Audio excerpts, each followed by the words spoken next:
Vegans, the heroes of our time.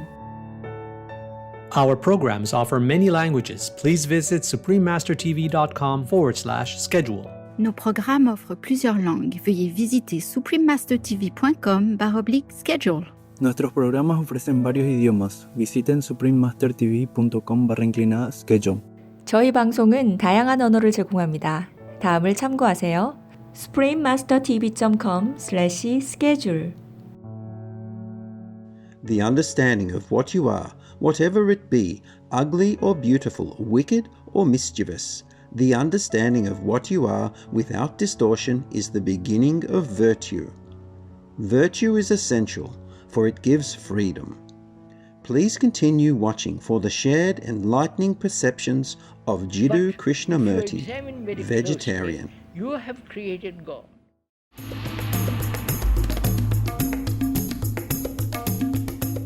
Meeting new people is meeting new sons and daughters of the divine. While on a visit to thrilling India, you could celebrate that with the greeting, Aapse milkar khushi hui, which means pleased to meet you in Hindi, one of the official languages of the country. Noble viewers, my name is Gayatri.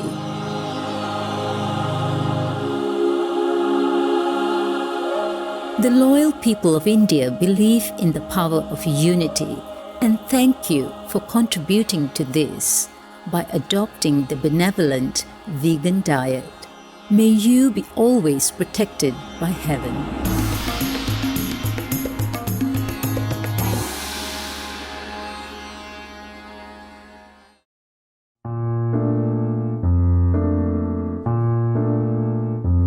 Welcome to Freedom Through Self-Knowledge from the Book of Life by Jiddu Krishnamurti, vegetarian, on Words of Wisdom. Jiddu Krishnamurti was an internationally renowned spiritual figure born in 1895 in southern India, who to this present day is still considered one of the greatest thinkers and spiritual teachers of all time. He did not proclaim any religion, sect, or country, and always pointed out that we are first humans and do not need to identify with nationality or religious beliefs. From 1929 until his death in 1986, Jiddu Krishnamurti traveled throughout the world talking to large audiences, individuals, scientists, religious figures, writers, philosophers, educators, as well as giving radio and television interviews. Krishnamurti's message emphasized the great need of a radical change for humankind. His deep insights on the nature of the human mind enabled him to deliver his talks in a fresh and direct way, making audience members feel like he was addressing them personally. Krishnamurti's only concern was to set humanity absolutely, unconditionally free. His vision was for humans to have a more profound understanding of themselves and of the art of living so as to bring about a new and peaceful generation. A compassionate vegetarian, the beloved Krishnamurti was also a founder of schools in India, the United States, and the United Kingdom. They are based on a holistic, global outlook with a concern for humanity and the environment and their interconnected relationship. The schools were established to be places where the existential concerns of life could be explored freely and responsibly. In addition, Jiddu Krishnamurti was an author of numerous books. Among them are The Awakening of Intelligence, The Urgency of Change, Freedom from the Known, and The Flight of the Eagle. Let us now continue with the reading of excerpts from Jiddu Krishnamurti's book, The Book of Life. The philosopher's keen perception of the nature of the human mind points out a major aspect in our psychological life which would influence the experience of real self-knowledge. Free at the beginning. If we can understand the compulsion behind our desire to dominate or to be dominated, then perhaps we can be free from the crippling effects of authority.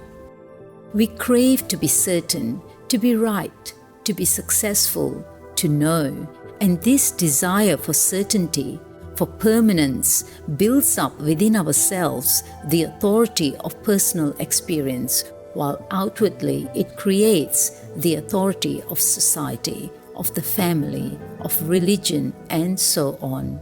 But merely to ignore authority, to shake off its outward symbols, is of very little significance.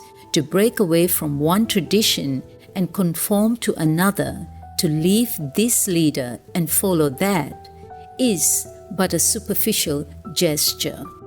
If we are to be aware of the whole process of authority, if we are to see the inwardness of it, if we are to understand and transcend the desire for certainty, then we must have extensive awareness and insight. We must be free, not at the end, but at the beginning. Liberation from ignorance, from sorrow. We listen with hope and fear. We seek the light of another, but are not alertly passive to be able to understand. If the liberated seems to fulfill our desires, we accept him. If not, we continue our search for the one who will. What most of us desire is gratification at different levels. What is important is not how to recognize one who is liberated, but how to understand yourself. No authority here or hereafter can give you knowledge of yourself. Without self-knowledge, there is no liberation from ignorance, from sorrow. Why do we follow? Why do we accept? Why do we follow? We follow another's authority, another's experience, and then doubt it.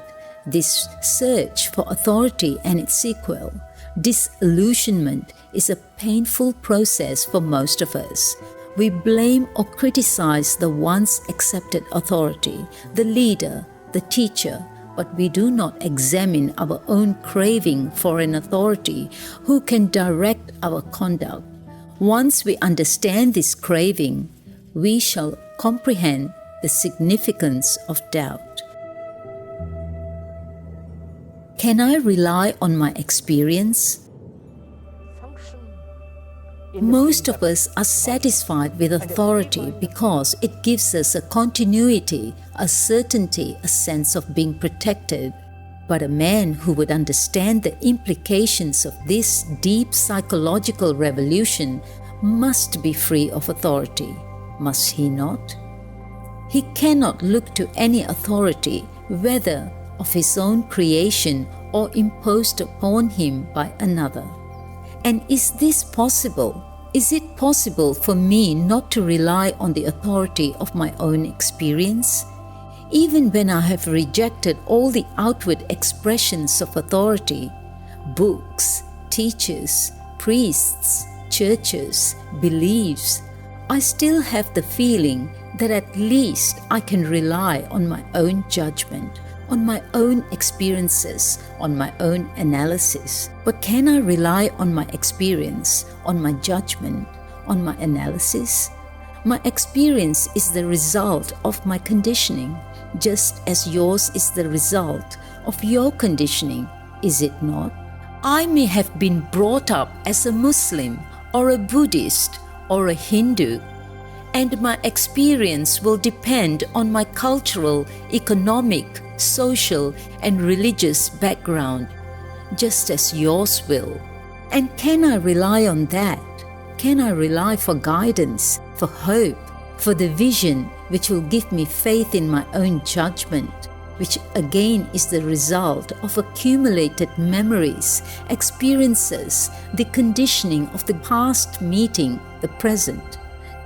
Now, when I have put all these questions to myself and am aware of this problem, I see there can only be one state in which reality, newness, can come into being, which brings about a revolution.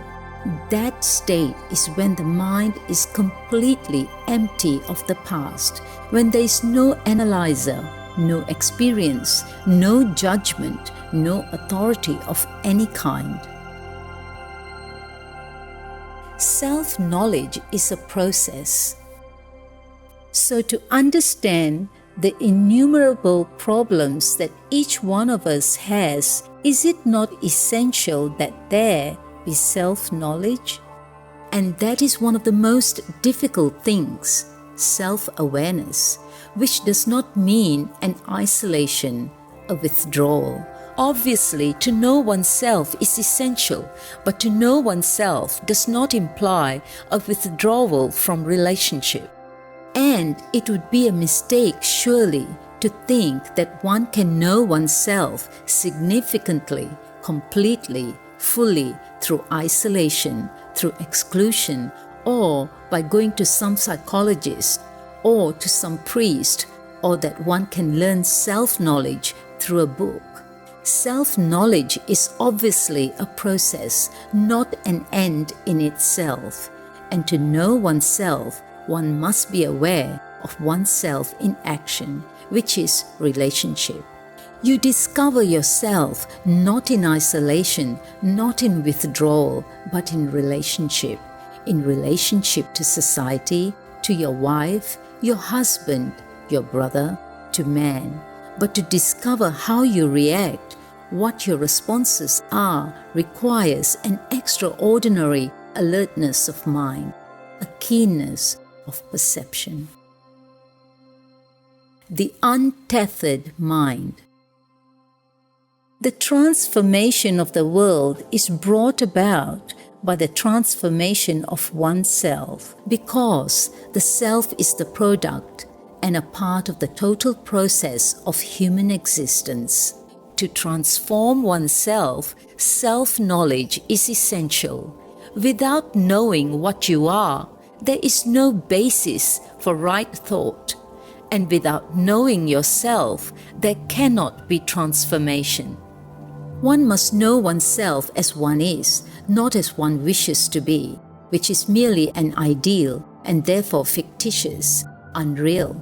It is only that which is that can be transformed, not that which you wish to be. To know oneself as one is requires an extraordinary alertness of mind, because what is constantly undergoing transformation, change, and to follow it swiftly, the mind must not be tethered to any particular dogma or belief, to any particular pattern of action.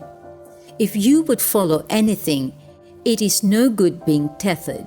To know yourself, there must be the awareness, the alertness of mind, in which there is freedom from all beliefs, from all idolization, because beliefs and ideals only give you a color, perverting true perception. If you want to know what you are, you cannot imagine or have belief in something which you're not. If I'm greedy, envious, violent, merely having an ideal of non-violence, of non-greed, is of little value. The understanding of what you are, whatever it be, ugly or beautiful, wicked or mischievous, the understanding of what you are without distortion is the beginning of virtue. Virtue is essential, for it gives freedom. Active self-knowledge. Or is it not possible? Without self-knowledge, experience breeds illusion. With self-knowledge, experience, which is the response to challenge, does not leave a cumulative residue as memory. Self-knowledge is the discovery from moment to moment of the ways of the self, its intentions and pursuit, its thoughts and appetites. There can never be your experience and my experience. The very term my experience indicates ignorance and the acceptance of illusion.